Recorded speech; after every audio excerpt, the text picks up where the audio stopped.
A melhor profissão do mundo, qual é? A melhor profissão do mundo. Números capítulo 13.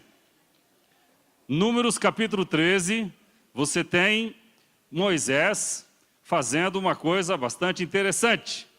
Se você lê em Números capítulo 13, foi uma ordem de Deus que Moisés separasse os príncipes de cada tribo. O príncipe de cada tribo. Príncipe não é qualquer pessoa, hein? É uma pessoa importante. E esse príncipe tinha que fazer um grupo, fazer parte de um grupo de 12 pessoas. E essas 12 pessoas iam agora desenvolver uma profissão, uma atividade. Eles desenvolveram essa profissão, essa atividade por 40 dias. Qual foi a atividade que eles desenvolveram? Qual foi? Espião. Espião. Essa é a melhor profissão do mundo. Espião. Eles foram espiar a terra prometida, a terra, a Canaã. Eles passaram 40 dias lá. Uns deles viram o tamanho das uvas. Uns deles viram o tamanho das frutas. Uns deles viram o tamanho da terra. Outros deles viram o tamanho dos gigantes, o tamanho dos portões, o tamanho dos muros, o tamanho das armas que eles usavam. Quer dizer, quem foram os dois que viram que a terra mana leite e mel, que a terra era muito boa, que a terra realmente era fértil, que a terra não precisava nem de adubo e nada, porque a terra era muito boa? Quem viu? Quais é o nome deles? Quais eram? Josué e Calebe. Josué e Calebe. Não olhe na Bíblia agora, olhe para mim aqui. Faça um esforçozinho para olhar para mim aqui. Eu quero que você me diga o nome de pelo menos 3 espias que foram os que viram o tamanho dos muros, o tamanho da cidade, o tamanho dos soldados, os gigantes e tal. Qual o nome deles? Aí está a situação. Os 2 que viram as coisas positivamente, a gente sabe o nome, Josué e Calebe.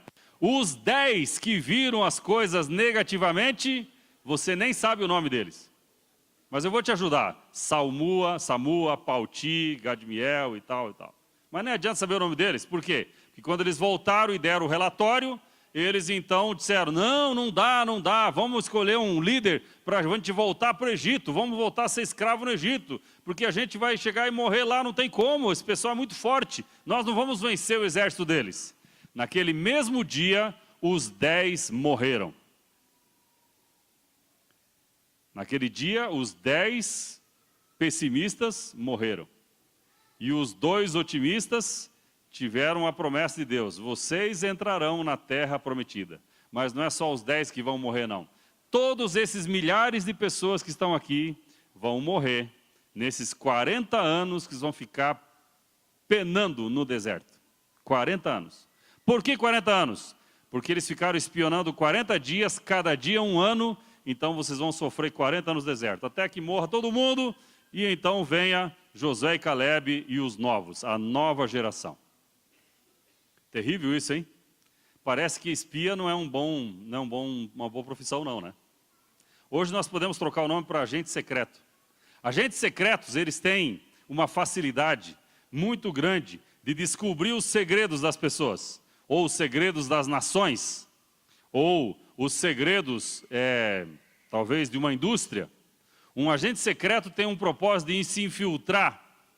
E ele, ao se infiltrar, ele quer descobrir algum segredo para ir vender esse segredo para outra nação. Por exemplo, na época da Guerra Fria, nós tivemos muitos agentes secretos que eram infiltrados. Da Rússia nos Estados Unidos, dos Estados Unidos na Rússia, da Inglaterra nos Estados Unidos, aliás, da Inglaterra na Rússia e assim por diante. Agente secreto é uma profissão bastante interessante. E tem agente secreto duplo, que ele espiona desse país para esse e desse para esse. Ele ganha 2 salários. E nenhum dos 2 países sabe que ele espiona para o outro também. Esse sujeito que vive só na mentira, né? Será que agente secreto é a melhor profissão do mundo? Eu tenho os nomes de alguns agentes secretos. Eu quero compartilhar com você. Secretos que tão secretos que talvez você nem conheça, mas eu tenho os nomes de alguns deles. Mata Hari foi um agente secreto na Primeira Guerra Mundial. Quando ela espionava os alemães contra a França, foi capturada. E o que aconteceu em 1917? Foi fuzilada. O final de um agente secreto é... Não vou falar alto não, só vou dizer, o final do agente secreto é... Não é? Você gostaria de ser um agente secreto? Um casal chamado Julius e Ethel Rosenberg. Na época da Guerra Fria, esse casal, nos Estados Unidos, pegaram os relatórios e os manuais que os americanos usaram para construir a bomba atômica, e eles venderam para a Rússia. Então a Rússia também tinha bomba atômica. Por causa do quê? Por causa desse casal, Julius e Ethel. Eles venderam tudo lá para a Rússia, ganharam dinheiro, mas, quando foram descobertos pelos americanos, eles foram condenados. E o que você acha que aconteceu em 1953? Os dois executados na cadeira elétrica. Final do agente secreto. Oleg Penkovsky. Oleg Penkovsky foi considerado o agente secreto mais sagaz, mais esperto, o melhor agente secreto do planeta até hoje. Você nem ouviu falar dele, porque era tão secreto, você nem ouviu falar. Não confunda aí Oleg Penkovsky com Udo Sisukovsky, não tem nada a ver. Oleg Penkovsky é um russo, entendeu? Eu tenho o sobrenome de russo, mas minha família é alemã, então não tem nada a ver. Mas o Oleg Penkovsky tinha uma maquininha pequenininha de tirar foto, desse tamanho assim. E esse sujeito fotografou milhares e milhares de folhas de documentos da Rússia e vendia para a Inglaterra. Ninguém descobria, ele era um alto general da Rússia, mas ele vendia informação para a Inglaterra, na época da Guerra Fria. Bom, aconteceu que ele finalmente foi descoberto. E o que você acha que aconteceu em 16 de maio de 1963? Foi executado. O fim do agente secreto é a morte. Pastor, mas eu estou querendo saber qual que é a melhor profissão do mundo. Você está falando que agente secreto, pelo jeito, não é. Não é. Mas tem gente que vive na Terra sendo agente secreto e um espião. Qual que é a sua função aqui nessa Terra? Você está vivendo aqui em Planaltina com que função? Você mora aqui, qual é o seu objetivo? Qual é o significado da sua vida? Alguns acham que é o seguinte, não, eu tenho o meu trabalho, tenho a minha profissão, ganho o meu dinheiro e tal, e vou para a igreja e tal, e coisa. Essa é a minha função. Alguns acham que o cristianismo é tipo um agente secreto. Eu sou um cristão, mas eu sou um cristão agente secreto. Por exemplo, na minha sala de aula, ninguém sabe que eu sou adventista. Eu estou ali, mas eu estou quieto ali. Se tivesse um agente secreto aqui entre nós, como você descobriria? Como você descobriria? E qual é o uniforme do agente secreto? Qual é? Ele usa uma camisa xadrez e uma calça listrada. Qual que é o uniforme do agente secreto? Qual é? Que roupa ele usaria se ele estivesse aqui na igreja? Roupa de igreja, roupa normal. Por quê? Porque se ele viesse com uma roupa totalmente diferente, quem que é esse camarada? Vai descobrir que não é mais um agente secreto, é um agente público. Há muitos de nós que agimos como agentes secretos, não na igreja. Agimos como agentes secretos no trabalho, na escola, no supermercado, no ônibus, em tudo quanto é lugar. Você está ali e tal, que ninguém descubra que eu sou adventista. Ninguém descubra. Estou ali. Faço minhas compras, pago minhas contas e tudo, etc. Vou no meu trabalho e tal. Ninguém vai descobrir. Para ninguém descobrir que eu sou cristão, para ninguém descobrir que eu estou seguindo a Bíblia, a palavra de Deus, eu vou fazer o seguinte, eu vou contar as mesmas piadas que eles contam. Eu vou assistir os mesmos filmes que eles assistem. Eu vou participar das mesmas festas que eles fazem, porque eu não quero que ninguém descubra que eu sou um cristão. Será que é a nossa função sermos agentes secretos? Por exemplo, o carnaval. Você já sabe disso, né? Está chegando aí, daqui a pouco começam aquelas propagandas daquelas mulheres pobres que não têm dinheiro para pôr roupa, né? Aí ficam lá. A pergunta é a seguinte: o cristão vai no carnaval, vai ou não vai? O cristão não vai nesse negócio. Que onde a carne vale, não é para ser. Se fosse o glúten, podia ser diferente. Carne vale, não, não é. Acontece que alguns cristãos, eles não vão no carnaval, mas eles ficam em casa, espionando como é que é o carnaval. Então ele não vai, mas ele fica em casa, acende o dragão cinzento de 2 chifres, que fica lá na sala, né? E ele fica vendo como é que é o carnaval. Não, eu não participo, não, eu sou um cristão. Eu só quero ficar olhando para ver como é que é. É sua função ser um agente secreto, um espião? O que vocês acham? Novelas. Hoje em dia, adventista não assiste mais novela, cristãos não assistem mais novela. Inclusive, novela está caindo em desuso. Muita gente já não está assistindo. Aliás, de fora, a maioria das pessoas, mais ou menos classe média alta, não assiste mais novela. Então, alguns outros pode ser que assistam. Mas, digamos, o que você acha? O que é uma novela? O que é uma novela? Uma novela é uma aula para ensinar como pecar. É uma aula. Só que tem vários capítulos. Você quer trair o seu marido? Levantem a mão a todas as mulheres que querem trair o seu marido. Não, esse não é o apelo agora. Você não quer trair o seu marido? Não. Então, por que algumas ficam assistindo como trair o marido? Então, essa noite tem uma aula, amanhã à noite continua a aula. Ó, não perca, amanhã à noite outra aula. Como chegar ao ponto de trair o marido. Você, homem, quer trair a esposa? Não, eu não quero de jeito nenhum. Mas é que o homem não assiste mesmo, né? Homem, acho que não sei se existe algum homem que assiste novela. Nunca vi um negócio desse. Então, veja, existem muitas coisas que estão por aí, que é o quê? O que essas coisas que estão por aí? São para chamar a sua atenção de cristão, para você tirar os olhos de Jesus e colocar os olhos dos pecados dessa terra. Esse é o trabalho de um agente secreto, é um trabalho de um espião.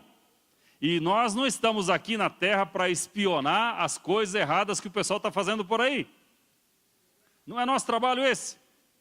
Mesmo aquele programa de final de tarde, que na verdade é um jornalismo disfarçado, né? Diz que é jornalismo, mas não é, que fica mostrando, matou tal, esse camarada assaltou isso, aquilo, e você vê que a sua televisão fica toda suja de sangue no final do programa, né? Mesmo isso, eu acho que não seria uma coisa boa para a gente gastar tempo para ver.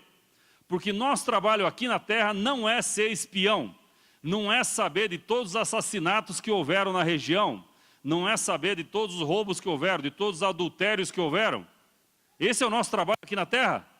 Será que nós estamos para viver em Planaltina sabendo de tudo que tem de errado por aí? Qual que é a nossa função? Abra a Bíblia em 2 Coríntios, e você vai ver agora, se você tiver caneta, queria que você sublinhasse alguns versículos. Se tiver caneta. Se não tiver caneta, empresta de alguém. Ou marque aí. 2 Coríntios, o apóstolo Paulo está nos explicando, 2 Coríntios capítulo 5, está nos explicando qual é a melhor profissão desse mundo. A melhor profissão desse mundo não é ser um alto funcionário do governo que ganha um alto salário todo mês. A melhor profissão desse mundo não é de ser um executivo ou um empresário bem-sucedido que ganha muito e tal e tal. A melhor profissão desse mundo nem mesmo é ser um pastor. Puxa, pastor, porque ele prega o evangelho e tal, porque ele passa o tempo todo pregando o evangelho e tudo. Nem mesmo é isso. A melhor profissão do mundo, o apóstolo Paulo fala qual é? Qual é? A melhor profissão desse planeta. É uma profissão em que o salário é muito bom. É muito bom. E por falar em salário muito bom, o tema de amanhã à noite é o segredo para se tornar milionário. Então amanhã você vai aprender como ser milionário. Aliás, amanhã você vai aprender não, você vai trazer alguém para ele aprender como se tornar milionário. Alguém que está lutando muito para ser rico e não consegue, traz amanhã esse cara. Entendeu? Traz amanhã. Quer dizer, traz você mesmo também, que você deve estar interessado nisso. Amanhã nós vamos explicar aqui, são alguns passos para você ser rico. Amanhã à noite você convida alguém, amanhã durante o dia ou hoje, para amanhã vir aqui para aprender a ser rico. Nós vamos ensinar aqui na igreja como ser rico.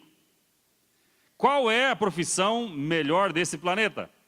Qual será? 2 Coríntios capítulo 5, o apóstolo Paulo está falando aqui umas coisas muito interessantes. Eu gostaria de ler a partir do versículo 15, 5, versículo 15. Ele morreu por todos para que os que vivem não vivam mais para si mesmos, mas vivam para aquele que morreu e foi ressuscitado para a salvação deles. Hoje, exclusivamente hoje, eu estou usando a Bíblia na linguagem de hoje. Tem alguém de vocês que tem a Bíblia jovem aí? Bíblia jovem ou a Bíblia do Desbravador? Ela usa essa linguagem, está aí, ó. Ela usa a linguagem nova, a tradução da linguagem de hoje. E exclusivamente hoje, eu prefiro ler esse tipo de tradução. Na sua Bíblia vai estar um pouco diferente, mas você vai ver a explicação que não aparece na sua Bíblia e aparece aqui na nova tradução da linguagem de hoje. Então veja, Jesus morreu por todos para que aqueles que vivam não vivam mais para si mesmos. O que acontece com as pessoas? As pessoas vivem para si mesmas. Quem esteve aqui domingo à noite? Quantos estiveram aqui domingo à noite? Então, esses que não levantaram a mão, vai ter que perguntar para quem levantou a mão, porque eu não vou explicar o que eu preguei aqui. Mas nós falamos sobre pessoas que pensam que a vida é o quê? É 4 verbos: comer, beber, dormir, descansar ou se alegrar, né? 4 verbos: descansar, comer, beber e se alegrar. A vida é essa. Jesus está dizendo aqui, através do apóstolo Paulo, que ele morreu por nós, para que nós não vivamos mais para nós mesmos. Quebrar o egoísmo e começar a olhar para as outras pessoas. Vivamos para outras pessoas. Vamos continuar lendo aqui. O que diz aí? Agora no versículo 17. Quem está em Cristo é uma nova criatura. Acabou-se o que era velho, tudo se fez novo. Na nova tradução diz assim: quem está unido com Cristo é uma nova pessoa. Acabou-se o que era velho e já chegou o que é novo. Então, se você está em Cristo Jesus, não é mais a velha pessoa egoísta, que pensa só em si mesmo. Se você está em Jesus, agora você é uma nova pessoa. Na verdade, até troca de nome. Eu estava agora, quinta-feira, em São Paulo, e nós tivemos uma reunião com os que se formaram em 1985, o nosso grupo de teologia, e lá estava entre eles um pastor dizendo que ele nasceu de novo há 50 dias atrás. Quase que ele foi para a sepultura. E por que não foi? Porque ele teve um acidente numa das rodovias ali de São Paulo, onde uma mola de caminhão, um pedaço de mola desse tamanho, voou do caminhão, bateu na janela dele, passou por ele e rasgou o teto do carro. Só que entre passar por ele e rasgar o teto, o anjo deu uma desviada assim, e a mola fez assim e bateu lá. Ele tem uma cicatriz na cabeça, e a gente vê aquele tamanho de ferro. Ele disse: eu nasci de novo. Eu não vou mais me chamar, como as pessoas me chamavam, de Miranda. Agora eu quero que me chame de Machado, porque ele é o pastor José Machado de Miranda. Então todo mundo chamava de Miranda, ele falou: eu sou Machado. Só para lembrar que quase que eu levei uma machadada na cabeça, né? Nova pessoa. Mas a conversão que fala aqui não é porque você foi livrado de um acidente, é porque você aceitou Jesus e mudou a sua vida de tal maneira que até o nome pode ser trocado. Nova pessoa. Agora veja aqui. O detalhe é o versículo 18 em diante. 2 Coríntios, capítulo 5, versículo 18 em diante. Você vai ver uma coisa impressionante na sua Bíblia, fala sobre um ministério. Tudo isso provém de Deus, que nos reconciliou consigo mesmo por Jesus Cristo e nos deu o ministério da reconciliação. Quantas Bíblias aparece escrito desse jeito aí, que eu li? Ok, muitas Bíblias aparecem assim. O que Deus nos deu então? Nos deu um ministério, não é um ministério no governo aqui de Brasília. É um ministério chamado, não é o Ministério dos Esportes, nem o Ministério da Saúde, nem outro ministério. Chama-se Ministério da Reconciliação. Veja o que diz aqui na Bíblia, a nova versão da tradução de hoje. Diz assim: tudo isso é feito por Deus, o qual, por meio de Cristo, nos transforma de inimigos em amigos dele, e nos deu a tarefa de fazer com que os outros também sejam amigos dele. Porque quando você fala assim, Ministério da Reconciliação, você pensa assim, o que é esse negócio de Ministério da Reconciliação? O que é esse negócio? Então agora vamos colocar em outras palavras.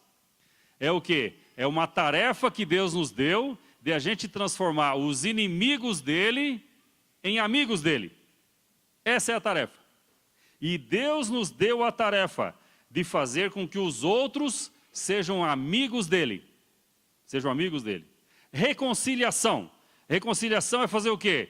Duas pessoas que eram inimigas se tornam agora amigas. Reconciliação. É fácil reconciliar pessoas ou não? Quantos de vocês, pais, têm 2 filhos ou mais? Levante a mão. Quantos têm 2 filhos ou mais? Ok, beleza. Como é que faz para reconciliar os 2 irmãos que brigaram? Como é que faz? É fácil? Ó, agora vocês vão se abraçar. Os 2 se abraçam com uma falta de vontade e tal, né? Não é fácil. O Ministério da Reconciliação, não é fácil. Meu pai e minha mãe falavam, agora vocês se abraçam e se beijam. Ah, beijar meu irmão. Não, beijar não. Não, abraça e beija. Tá bom, não é fácil. Reconciliação. Como transformar um inimigo em amigo? Como a gente faz isso? Essa é a obra que Deus deu para você e para mim. Vamos continuar lendo aí. Versículo 20. Aliás, final do versículo 19, diz assim: e Deus nos mandou entregar a mensagem que fala da maneira como Ele faz com que eles se tornem seus amigos. E então, versículo 20. De sorte que somos embaixadores da parte de Cristo. Embaixadores da parte de Cristo. A palavra, através dessa Bíblia, diz assim: em nome de Cristo, nós pedimos a vocês que deixem que Deus os transforme de inimigos em amigos dele. Várias Bíblias de vocês aparecem que nós somos, da parte de Deus, somos embaixadores. Da parte de Cristo, somos embaixadores. A pergunta é, qual é a melhor profissão desse planeta? Qual é a melhor profissão desse planeta? Embaixador. Essa é a melhor profissão desse planeta. É uma profissão que ganha muito bem, e é uma profissão que tem uma grande autoridade. Ele é uma profissão que é muito respeitada, mas aqui está dizendo que nós somos embaixadores de Cristo. Então é ainda melhor. Embaixador da parte de Cristo. Deus convoca você para uma segunda profissão. Você que é tapeceiro, também vai ser embaixador. Você que é funcionário público, também vai ser embaixador. Vocês 2 que são professores, também vão ser, o quê? Embaixadores. Você que é esposa de empresário, também vai ser embaixadora. Você que é dona de casa, também vai ser embaixadora. Você que é mecânico, vai ser embaixador. Você que é pastor, vai ser embaixador. Você que é aposentado, também vai ser embaixador. Então, você tem agora 2 profissões. Uma que é a que vai dar o dinheirinho aí para comprar leite para as crianças, e a outra que é a profissão que Deus deu para você e para mim. Em outras palavras, Ele está convocando a todos nós para sermos o quê? Embaixadores. Qual é o trabalho do embaixador? Qual é? Unir os inimigos. Transformar os inimigos em amigos. O embaixador do Brasil vai lá no Japão. Ele está lá no Japão. Ele mora no Japão. Mas ele é brasileiro. Qual é a função desse embaixador lá no Japão? Mostrar para os japoneses que, além de comer arroz, Brasil também come feijão. Mostrar para o japonês que, veja, aqui tem terremoto e tal, no Brasil não tem terremoto. Pelo menos, né? Ó, aqui vocês têm vulcão e tal, o Brasil não tem vulcão. O trabalho do embaixador é fazer com que os japoneses, lá no Japão, qual é o trabalho do embaixador lá? Fazer com que os japoneses tenham apreciação pelo Brasil. fazer com que eles queiram colocar indústrias aqui. E é por causa disso que nós temos muitas indústrias do Japão aqui. Quem faz esse trabalho? Quem fez trabalho anos e anos atrás? O embaixador, de estreitar as relações entre os dois países. Veja, quando eu fui no Japão, eu tive a alegria de saber de que uma melancia lá custa R$100. Desse tamanho assim. R$100. Que maravilha. E no Brasil, quanto custa uma melancia? Talvez uns 10, 20, depende do tamanho da melancia, né? Mas esse tamanho assim, acho que não vai ser mais do que 10, né? Desse tamanho. Lá eles pagam muito caro para comer melancia. Então o embaixador fala, vai para o Brasil, que no Brasil melancia é mais barato, né? É muito caro viver no Japão. Eles têm pouco espaço, porque é um país muito pequeno para muito japonês. Os carrinhos deles parecem um chaveiro, né? Pequenininho assim. Eles têm pouco espaço. Os apartamentos são pequenos, é tudo pequeno, tudo apertadinho. Então o embaixador diz assim, olha, vai para o Brasil, que o Brasil, você vai lá em Planaltina, por exemplo. Planaltina, já o nome já fala Planalto e tal, tem muito espaço. Você vai poder ter uma casa um pouco maior. Tem espaço, no Brasil tem espaço. Qual é o trabalho do embaixador? Onde ele está, fazer o quê? Propaganda, entre aspas, do país dele. Do país dele. O embaixador não vai lá no Japão para ele lá aprender a comer só arroz. Ele vai lá e leva o feijãozinho dele, para comer o feijão também. Ele não está lá para ele aprender as coisas boas do Japão, ou ruins, e ficar lá enturmado com eles. Fica lá, eu estou aqui porque agora eu estou tranquilo aqui. Não, ele está lá porque ele tem uma missão. Todo embaixador tem uma missão. Então, já que nós somos embaixadores, nós temos uma missão. Vamos começar pelo salário. Qual é o nosso salário como embaixadores? Qual é? Qual é o nosso salário? A vida eterna em Cristo Jesus. Quanto vale a vida eterna? Quanto vale? 5.000 por mês? 10.000 por mês? Nossa, imagina uma pessoa ganhar 10.000 por mês. Eu não sei nem como é que ele consegue gastar tudo isso. Mas é muito mais. Digamos que a vida eterna vale 50.000. 50.000 por mês? Quem dá mais? Quem dá mais? 100.000 por mês? Quanto vale a vida eterna? Você vai ter um salário que se chama a vida eterna. Mas se você não quiser ser embaixador, não tem problema. A Bíblia fala que aqueles então que seguem a vida do pecado têm um outro salário. Porque o salário do pecado é a morte. O que você vai querer? Morte ou vida eterna? É claro, vamos querer a vida eterna. Meus amigos, qual é o trabalho do embaixador? Qual é? Transformar inimigos de Deus em amigos dele. Qual é a nossa função como embaixadores? Qual é? Transformar as pessoas que eram inimigas de Deus, ou são inimigas de Deus, em amigas dele. Uma pergunta aqui. Quantos que vocês que estão aqui, para eu ter uma noção, quantos de vocês estão aqui se batizaram depois dos 20 anos de idade? Levante a mão aí. Depois dos 20 anos de idade. Ok. Tem vários de vocês que vieram para a igreja, depois, antes tinham ou uma outra religião, ou não tinham religião, etc. Quando você passava na frente da igreja adventista, você... que é isso e tal, esse pessoal aí, não sei não, hein? O pessoal não trabalha. O cara não trabalha, não gosta de trabalhar. Adventista tudo preguiçoso, quer sábado para descansar. Para que isso? Esse pessoal é meio orgulhoso, não cumprimenta. Esse pessoal aí fica com roupa bonita indo para a igreja. Acho que esse pessoal é muito orgulhoso. E você não gostava dos adventistas. E não gostava da igreja. E quem sabe alguns de vocês até tinham assim, nossa, vou passar longe para não me contaminar com esse povo aí. Acontece que alguém fez um trabalho com você. Alguém começou a pegar a Bíblia, alguém convidou você para vir para a igreja, e você entrou a primeira vez com medo, o que vai aqui, tal, que negócio é esse aqui e tal. Aos poucos, o que aconteceu?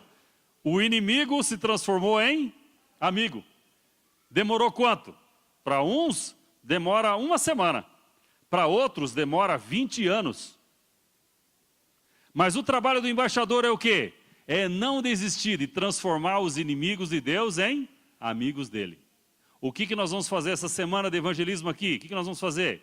Vamos fazer o trabalho de transformar os inimigos de Deus, entre aspas, em amigos dele. Não, mas hoje ninguém diz que é inimigo de Deus. Só que pela atitude dele de viver sem Bíblia, de viver sem Deus, de viver sem a guarda dos mandamentos, de viver sem a proteção de Deus, é a mesma coisa que ser inimigo dele. Veja, como que você chega numa pessoa que não gosta da igreja para fazer ela gostar da igreja? Como você chega? Você chega assim e fala, meu amigo, vamos para a igreja comigo, porque se você não vier, o fogo do Malaquias vai cair sobre você. É assim? Não é.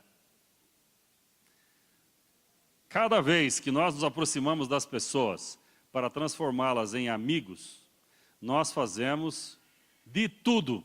Como diz o apóstolo Paulo, eu de todas as maneiras, de todos os jeitos, eu vou trabalhar de todas as maneiras, de todos os jeitos, para poder salvar alguns. Alguns aceitam, outros não aceitam, mas o nosso trabalho é, de todos os jeitos, de todas as maneiras, conquistar as pessoas, para que elas aceitem a Jesus. Por isso, o nosso trabalho nessa terra não é que todo mundo na igreja saiba qual é o time que eu torço. Não é isso. O meu trabalho nessa terra não é que todo mundo saiba qual é o partido que eu voto. O meu trabalho não é que as pessoas fiquem sabendo essas coisas. O meu trabalho aqui é embaixador, que todo mundo saiba que eu sou um servo de Deus e para isso tem que ser, como diz os bravadores, servo de Deus e amigo de todos. Amigo de todos. Qual é a aparência do embaixador? Qual é? Vocês acham que o embaixador no país onde ele está, ele anda de qualquer jeito? Desleixado, qualquer jeito? Qual é a aparência do embaixador? Ele tem uma postura. Temos aqui o embaixador do Brasil, o Dolci Zukovski, embaixador do Brasil. Ok, mas com esse nome, embaixador do Brasil, tinha que ser embaixador da Rússia. Não, mas do Brasil, do Brasil. Ah, ok.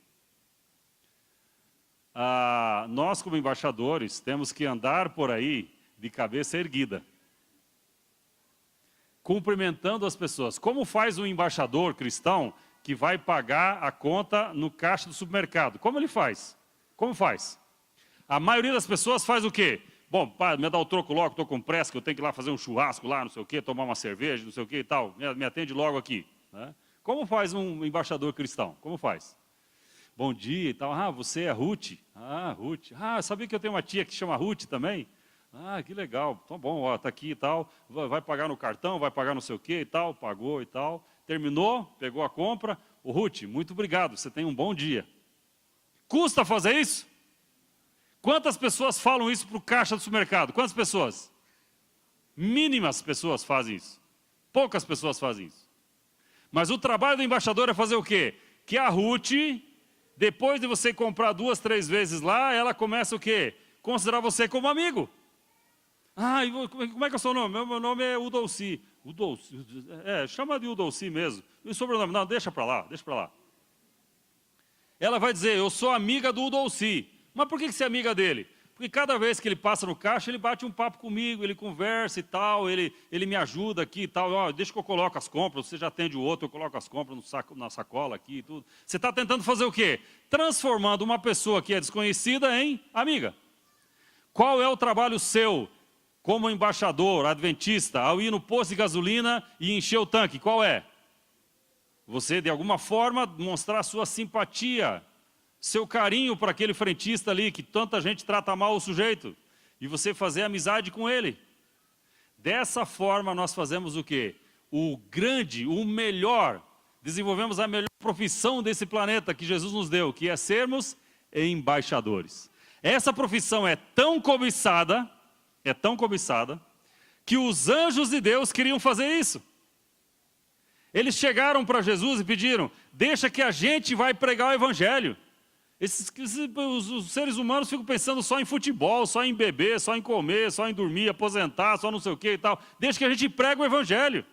E Jesus não permitiu, porque ele disse assim, esses aqui que vão pregar o evangelho, vocês são anjos, anjos vão ajudar, eles vão pregar. Como vai pregar? Cada um na sua própria profissão, cada um na sua própria atividade, no seu círculo de amigos, de trabalho, nas pessoas que entram em contato, demonstrar de que o reino do céu é muito melhor do que Planaltina. Quantos aqui gostam de viver em Planaltina? Levante a mão. Quantos gostam de viver em Planaltina? Muito melhor que Brasília, eu acho, porque Planalto aqui e tal, né? Eu vivo meio fora um pouquinho, na saída para o outro lado lá.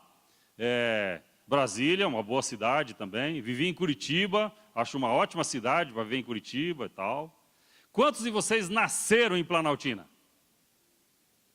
2, 4, 6, 8, 14, 25. Muito bem, vocês nasceram em Planaltina. A melhor cidade, qual é? Planaltina não? Quantos aqui nasceram em Brasília? Levante a mão. Brasília. Quantos nasceram em Salvador? Quantos nasceram em Belo Horizonte? Rio de Janeiro? São Paulo? Quantos aqui nasceram em Joaçaba? Por que vocês estão rindo da minha cidade? Eu nasci em Joaçaba. Por favor, respeitem a minha cidade. Joaçaba é a cidade que tem a segunda maior ponte do mundo sem pilastra. Joaçaba. A primeira ponte de São Francisco, na Califórnia, uma ponte que foi construída já há muitos anos, sem pilastra, e a segunda maior ponte, Joaçaba. Agora já começou a respeitar a minha cidade, né? Até que veio uma enchente lá e derrubou a ponte. Não tem mais nem a ponte. A melhor cidade que existe se chama Nova. Qual é a melhor cidade que existe? Se chama Nova Jerusalém. 10-0 em Joaçaba. 10-0 em Planaltina. 10-0 em Brasília. 100-0. 1000-0. 1000-0. 100.000-0. 100.000-0. Nova Jerusalém. Existe alguma cidade nesse planeta que é tão boa como Nova Jerusalém? Não tem, não tem. Então, qual é a sua função? Nós somos habitantes da Nova Jerusalém e estamos em Planaltina num tempo limitado para fazer o quê? Para conquistar pessoas, para levar junto com a gente para lá. Você diz, olha, Planaltina é legal, mas Nova Jerusalém é muito melhor. Esse é o nosso trabalho, meus irmãos. Esse é o nosso trabalho, minhas irmãs. Qual é o nosso trabalho? Conquistar as pessoas para dizer, meu amigo, é bom viver em Planaltina, só que eu sou embaixador da Nova Jerusalém. Como, o que é isso? Eu vou falar para você. Tem uma cidade que eu vou dizer para você. Imagina você, tem uns buracos aqui nesse asfalto, né? Agora imagina uns buracos no ouro. Ouro? É. Lá é tudo de ouro. De ouro? É. Mas tem buraco? Mas claro que não, rapaz. Claro que não. E as casas, então? Sua casa aí caindo aos pedaços com goteira e tudo. Sua casa lá não tem nem comparação. Jesus, ele está já 2000 anos construindo a sua casa. Imagina, 2000 anos construindo uma casa. Que tamanho de casa, que coisa espetacular. Você vai chegar no banheiro lá e falar, nossa, nunca imaginei um negócio desse. Vai chegar na sala, nossa, mas que coisa espetacular. A entrada, nossa, essa é a casa que eu jamais sonhei, está muito melhor do que eu sonhei. A Nova Jerusalém, não tem morte lá. Não tem violência lá. Não tem corrupção lá. Amém? Não tem ladrões lá. Não tem sofrimento lá. Não tem nem lágrimas lá. Em outras palavras, quem não quer ir para Nova Jerusalém? Mas como é que você faz? Como é que você faz? Esse é o trabalho do embaixador. Fazer amizade com as pessoas, para que as pessoas possam fazer amizade com Deus e possam também ser um dia habitantes da Nova Jerusalém. Você está gostando dessa profissão? Está gostando? Próxima vez que você se olhar no espelho, antes de sair para casa, segunda-feira de manhã, aliás, para o trabalho, segunda-feira de manhã, antes de sair para o trabalho, vai para o espelho para você pentear o bigode, sei lá o que, o cabelo, né? Aí olha no espelho, o Dolci Zukovski é embaixador da Nova Jerusalém. Senhor, me ajuda. Ao entrar no ônibus, que eu cumprimente o cobrador. Ao estar ali sentado e tem uma pessoa que está querendo sentar, não precisa ser idoso. Pode ser uma pessoa jovem, mas eu vejo que está cansado ali. Eu vou me levantar, por favor, se assente. Como assim? Você é mais velho que eu? Não tem problema, se assente aí, descansa um pouquinho. Eu sou embaixador da Nova Jerusalém. Eu tenho que conquistar as pessoas para serem meus amigos, para serem amigos de Jesus. John Darrell veio da Alemanha aqui para o Brasil. Ele veio aqui para o Brasil, era um jovem muito rebelde, um jovem que já havia experimentado de tudo, inclusive tinha tatuagens no seu corpo todinho. Seu corpo todo tatuado. E aqui no Brasil, ele não sabia falar uma palavra em português, aprendeu a falar português e aprendeu a ler porque alguém deu uma Bíblia para ele.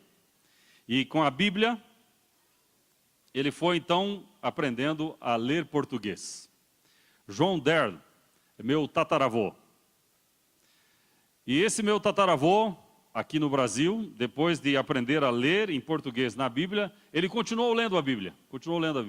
E lá no interior de Santa Catarina, numa cidadezinha pequena, chamada Piratuba, esse homem descobriu a verdade do sábado. E ele leu de novo, e leu de novo, e leu no Novo Testamento, e leu no Velho Testamento, e foi lendo. E ele então descobriu que o sábado é o dia de Deus. Ele começou a guardar o sábado. Mas ninguém guardava o sábado em Piratuba. E nem na Alemanha, de onde ele veio, na cidade que ele veio, não conhecia ninguém que guardava o sábado. Ele passou a ser, segundo ele pensava, o único guardador do sábado da terra. O único guardador do sábado da terra. Depois ele descobriu que havia outros que guardavam o sábado também. João Dern. O João, depois que ele começou a estudar a palavra de Deus, ele se encantou com a Nova Jerusalém. Se encantou. E ele então falava para as pessoas sobre a Nova Jerusalém. Ele ia no mercado e batia um papo com as pessoas e falava sobre a Nova Jerusalém. Ele estava na rua, encontrava com os amigos ali e tudo, e ele falava sobre Nova Jerusalém. Ele estava em casa e alguém vinha visitar ele, e entre as conversas ele direcionava a conversa para falar sobre Nova Jerusalém. Uma cidade de Deus, uma cidade especial. Essa vai ser a cidade. Não é que nem Piratuba, não é que nem qualquer cidade. Nós temos que nos preparar para essa cidade. Em Piratuba inteira, a região toda lá, nos sítios e tudo, todo mundo sabia que o João era aquele que falava sobre Nova Jerusalém. Quando eles estavam numa rodinha, eles estavam falando sobre política, governo do Brasil e tal, etc. e coisa, ele entrava, começava ali e tal, e participava um pouquinho, ia mudando a conversa. Quando eles menos percebiam, estavam falando sobre Nova Jerusalém. Quando estava em reunião de família, juntava os outros e tudo ali, ele não tinha outro assunto, o assunto que ele mais gostava era, ele não sabia nada de corrida, não sabia nada sobre financeiro, sobre a questão política, essas coisas, ele sabia era sobre Nova Jerusalém. Finalmente, depois de muitos anos, ele ficou doente, já estava muito mal, e em casa, em cama, os parentes viram que ele não ia passar daquele dia. Já estava muito fraco, ele ia morrer naquele dia. Então eles avisaram na região, olha, se alguém quiser ver o João com vida, venha, porque ele não vai passar de hoje. Ele já está muito fraquinho, vai morrer. E aquilo foi de boca em boca, e todo mundo, não, mas o João, o que fala da Nova Jerusalém? Puxa, mas vou lá. E começou, e encheu a sala, e encheu a casa. Abriram as janelas, que tinha gente lá de fora e tudo, e trouxeram o João com muito cuidado e tal, colocaram numa poltrona ali, estava muito fraquinho, com dificuldade de respirar. E ele ali naquela situação, olhando aquelas pessoas todas ali, ele sabia que ele estava morrendo, que não ia passar daquele dia ou mais um dia. Ele sabia que era o final da vida dele. Ele pensou assim, o que eu vou fazer? Eles estão aqui, todo mundo aqui esperando eu morrer e tal. Eu tenho que falar alguma coisa. Ele quase não conseguia falar. Eu tenho que falar alguma coisa. E na mente dele veio uma coisa, o que será que eu falo para essas pessoas? O que vocês acham? Ele começou a dizer, meus amigos, vocês estão aqui e sabem que eu vou morrer hoje ou amanhã. Quero falar para vocês de que Jesus foi preparar uma cidade. E a cidade se chama Nova Jerusalém. É uma cidade muito grande. A Bíblia diz em Apocalipse que é uma cidade quadrada, mas ela é muito grande, cabe em todas as pessoas. É mais do que a Arca de Noé para colocar as pessoas naquela geração, cabe em todas as pessoas que quiserem. Jesus foi preparar essa cidade. A cidade tem 12 portões. E então ele mencionou os portões e as pérolas, as pedras de cada portão. E mencionou o tamanho. A cidade de Jerusalém, o tamanho, é mais ou menos como o estado de São Paulo. É a cidade, é o tamanho. Nunca houve uma cidade na terra desse tamanho. Nunca haverá depois. Jesus foi preparar essa cidade. E para entrar nessa cidade, nós temos uma parte a fazer. E a voz dele foi se fortalecendo, foi se fortalecendo. E ele olhava fixamente num canto da sala, enquanto narrava. E as pessoas quase que entraram nessa narração dele da Nova Jerusalém. E até hoje, alguns filhos dos que estavam lá diziam de que parecia que ele estava numa visão. Parecia que estava numa visão. Porque ele narrava tantos detalhes e dava com tanta nitidez a situação da Nova Jerusalém que pensavam, possivelmente ele está tendo uma visão. Lágrimas no rosto deles, conversões, pessoas se arrependendo. O João faleceu no final daquele dia. No cemitério foram 400 pessoas. E eles cantaram uma das músicas que ele gostava muito, que chamava Saudades do Lar. Talvez alguns de vocês conheçam. Almejo o lar paterno, o lar amado. Saudades do lar. João pode ser dito como profissão dele. Qual a profissão dele? Embaixador. Embaixador da Nova Jerusalém. Eu nem falei para vocês de que ele era um sitiante, de que ele trabalhava na roça. Nem falei para vocês. Porque isso não é importante na história dele. A história dele é importante saber que era um embaixador da Nova Jerusalém. Pergunto a você. Essa profissão é possível para qualquer um de nós aqui desenvolvermos? É possível ou não? Deus não pede que você saiba falar 2 línguas, 3 línguas para ser um embaixador. Deus não pede que você tenha um terno para você ser um embaixador.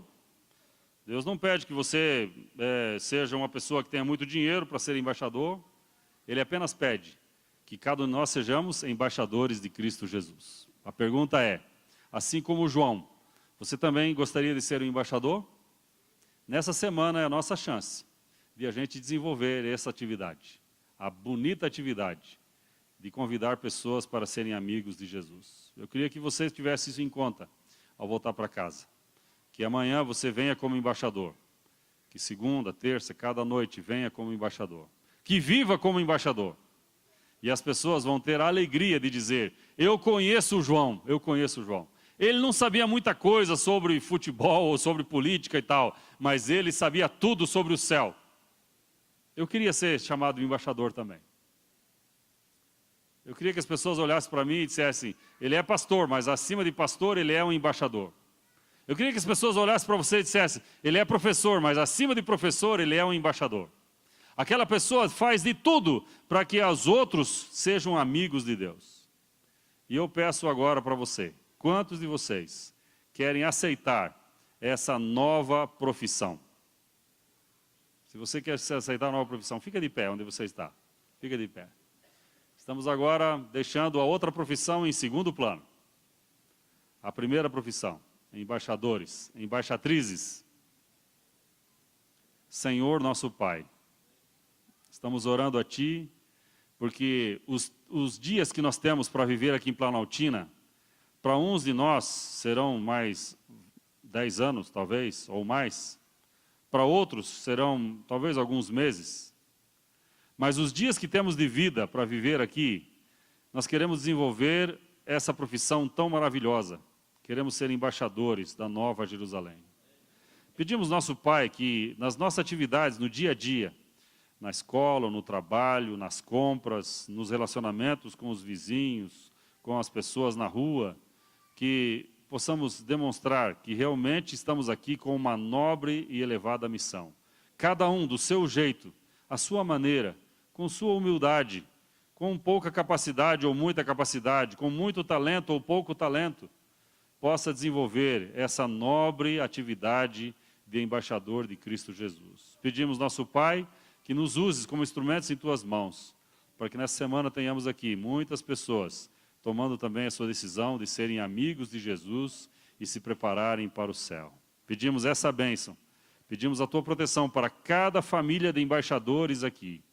Pedimos, Senhor, que Teu Santo Espírito nos use poderosamente para que não percamos oportunidades de realmente fazer amizade com as pessoas e fazer essas pessoas serem amigas de Jesus. Rogamos essas bênçãos e essa vitória em nossa vida e nos despedimos desse culto com a Tua paz, rogando que os teus anjos nos acompanhem, em nome de Jesus. Amém, Senhor.